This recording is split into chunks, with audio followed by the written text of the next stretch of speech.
അപ്പോൾ പ്രിയപ്പെട്ട പ്രേക്ഷകരെ, നിങ്ങളുടെ കമന്റുകളൊക്കെ നമ്മൾ കാണുന്നുണ്ട്, അതൊക്കെ നമ്മൾ പരിഹരിക്കും. എൻ്റെ മേക്കപ്പിന്റെ കാര്യം നമ്മൾ പരിഹരിക്കും. അപ്പോൾ മേക്കപ്പ് ചെയ്യാനായിട്ട് കൊണ്ടുവന്ന ആൾക്ക് അങ്ങോട്ട് എൻ്റെ സ്കിൻ ടോൺ ഒന്നും പിടിയിട്ടില്ലെന്ന് തോന്നുന്നു, അതുകൊണ്ട് പറ്റിപ്പോയതാണ്. അപ്പോൾ ശരിക്കും നല്ല മേക്കപ്പ് ഒക്കെ ഇട്ട് അടുത്ത ദിവസം ഉറപ്പായിട്ട് വരാം. അപ്പോൾ അതിൽ ചൂണ്ടിക്കാട്ടുന്ന കാര്യങ്ങളൊക്കെ നമ്മൾ വിമർശനങ്ങളൊക്കെ ഉൾക്കൊണ്ട് തന്നെയാണ് പോകുന്നത്. മേക്കപ്പ് ഇട്ടാലും ഇല്ലെങ്കിൽ ഞാൻ തന്നെയല്ലേ, നിങ്ങൾ തന്നെയല്ലേ. അപ്പോൾ ചേർന്ന് നമുക്ക് ഇങ്ങനെ തന്നെ തുടരാം. നാളെ നമ്മളതൊക്കെ പരിഹരിച്ചിട്ട് വരികയും ചെയ്യാം. അപ്പോൾ എന്നെ കളിയാക്കുന്നൊക്കെ ഉണ്ട്, എലി വെള്ളത്തിൽ വീണ പോലെ ആയി എന്നൊക്കെ പറഞ്ഞ് എന്നെ എലിന്ന് വരെ വിളിച്ചു.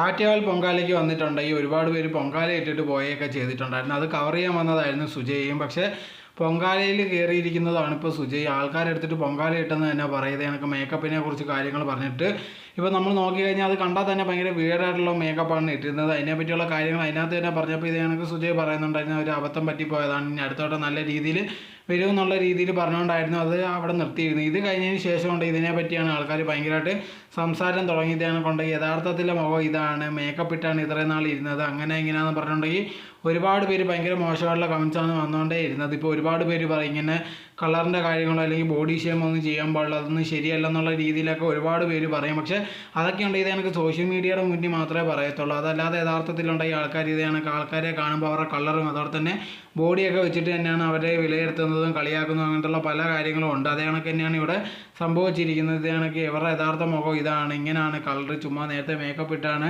ഇത് കണക്ക് റിപ്പോർട്ടർ ടി വിയിലൊക്കെ വന്നിരുന്നതെന്ന് പറഞ്ഞ് ഒരുപാട് മോശമുള്ള കമൻസൊക്കെയാണ് അവർക്കെതിരെ വന്നുകൊണ്ടേ ഇരുന്നത്.